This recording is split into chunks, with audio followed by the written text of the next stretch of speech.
Hello and welcome to Wheels Boy, and welcome to Guangzhou, China, where we've come to accomplish two very important tasks. The first is to avoid the typhoon that is currently engulfing Shanghai, and the second is a little more interesting. We're here to drive this, the XPENG G9, an electric SUV that's set to go up against the likes of the NIO ES6 and the newly announced Li Auto L8. Let's get started.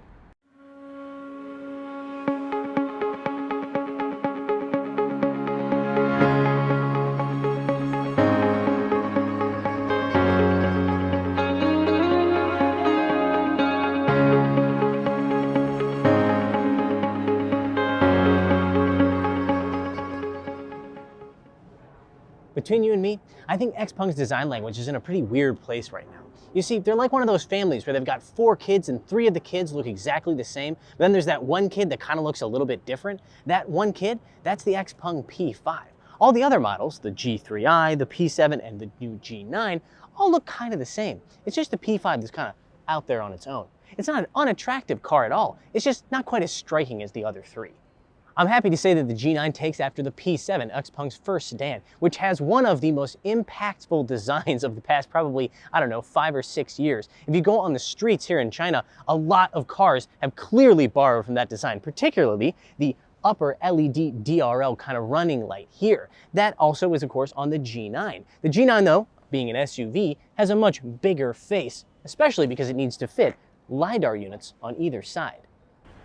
The sculpting on the side of this car is also very reminiscent to that of the P7. I described that car as looking like a river rock that had tumbled so long that it had just been worn completely smooth. That's the same for this one. Everything is smooth lines. There's very few flat surfaces to be found. One thing I want to point out is up here, this isn't really a roof rack. This is just kind of a design element, and this thing back here, that's the 5G antenna. Same for the one on the other side. We don't have any official numbers as to the storage capacity here in the back of the XPENG G9. However, it is only available as a 2-row SUV, and it measures around 4.9 meters in length. So as you'd expect, it's very big, very deep especially. There's also just a little bit of storage here underneath this board. Sitting inside the G9, you quickly realize that this is the most luxurious interior that XPENG has produced so far. In terms of material quality and ergonomics, it's a serious step up from their next most expensive model, the P7.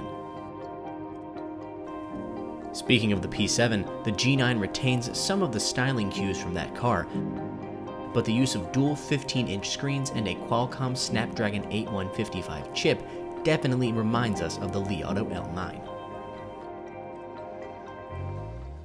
The highlight inside of this car, especially here for the front row, is definitely X Opera. That is the 28 audio unit, 2,250 watt sound system that XPENG has installed here in the G9. Now notice I said 28 audio units.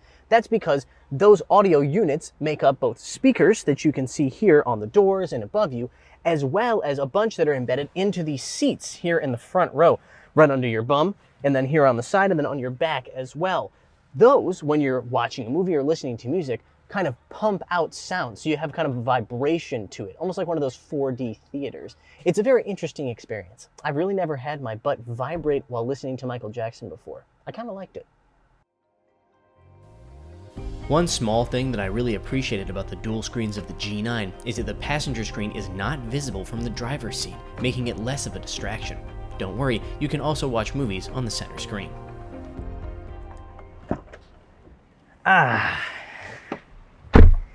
This isn't something I get to say about a lot of cars, but the rear seats in the G9 are very nearly as comfortable as the front seats. Not only do you have a wheelbase of 2.998 meters, meaning you have plenty of legroom, as you can see, you also have a very good headroom thanks to this giant overhead glass. You also have highly adjustable seats that are just as long and as soft as the ones up front. When I say highly adjustable, I mean that they are adjustable down here for the length and the support under the thighs, and when it comes to rake, just like this. You also have massaging and heating in this spec here in the back seat, and in the front you have heating, cooling, and massaging. The G9 is available with 2 different battery packs. Entry-level models come with a 78.2 kWh LFP pack, delivering 570 kilometers of CLTC range. However, buyers can choose to upgrade to a 98 kilowatt-hour lithium-ion pack that delivers up to 702 kilometers of CLTC range. There are also two different powertrains. Option 1 is a single rear-mounted motor that delivers 230 kilowatts and 430 newton-meters of torque. That's 310 horsepower and 318 pound-feet. Option 2 is this, the all-wheel drive dual-motor performance version that makes 405 kilowatts and 717 newton-meters of torque. That's 550 horsepower and 530 pound-feet, aka more than enough. There's no official 0 to 100 kilometer per hour time yet, but we're told it should be under 4 seconds. Having driven this car for a little while, I find that very easy to believe. The CLTC range, by the way, 650 kilometers.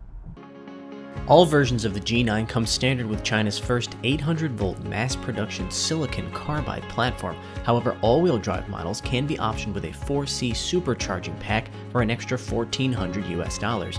When plugged into XPENG's S4 charging station, the company says these models can add up to 200 kilometers of CLTC range in as little as 5 minutes.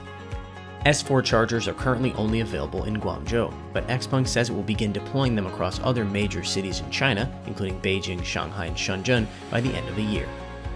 But here's where it gets interesting, because according to the very nice people at XPENG, this car's driving dynamics were benchmarked on that of the Porsche Cayenne, one of, if not the best handling SUVs available in this size category, the mid-size SUV category. That is a very, very lofty target, and I gotta be honest, I don't think the G9 gets there. The thing is, when you drive a Porsche, even a Cayenne, an SUV that large, it kind of encourages you to drive it, not aggressively, but in a sporting manner. It's a sporty thing, a sporty SUV. This car, well, it's not particularly sporty. The inputs, they're just too light. The steering is light and not very communicative at all. The throttle, or the accelerator I should say, is even lighter. In fact, it really just drives like a lifted version of an XPENG P7. And actually, that should be okay, because I like the way the XPENG P7 drives.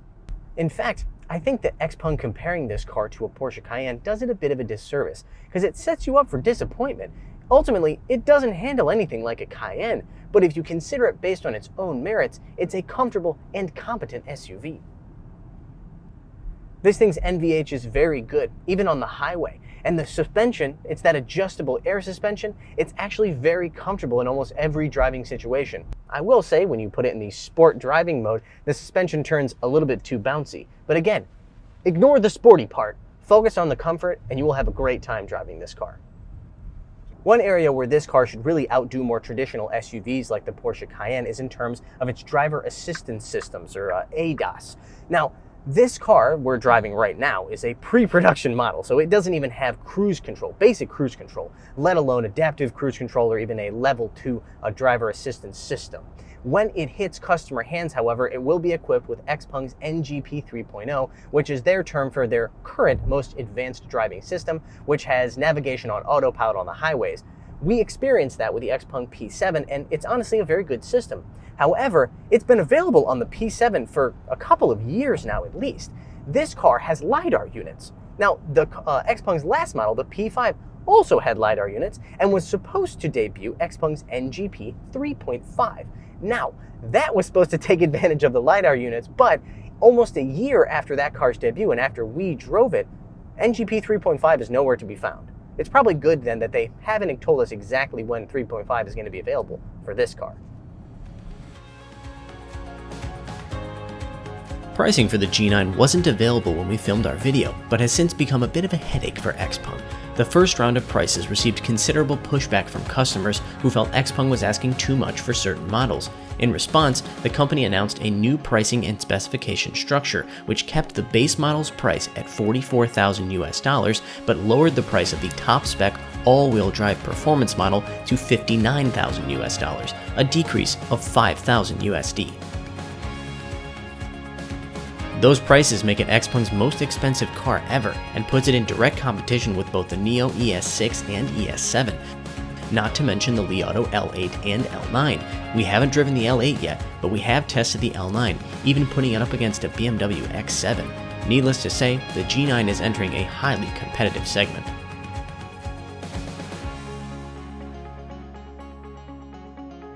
While I think that comparing this car's driving experience to that of a Porsche Cayenne is, well, a little bit unrealistic, and I would have preferred to actually be able to try out all of its driving features, particularly that ADAS with LiDAR, considering we've been waiting so long for it, I can say with certainty that this is the most comfortable and most luxurious XPENG model yet, and that's just gonna have to do for now.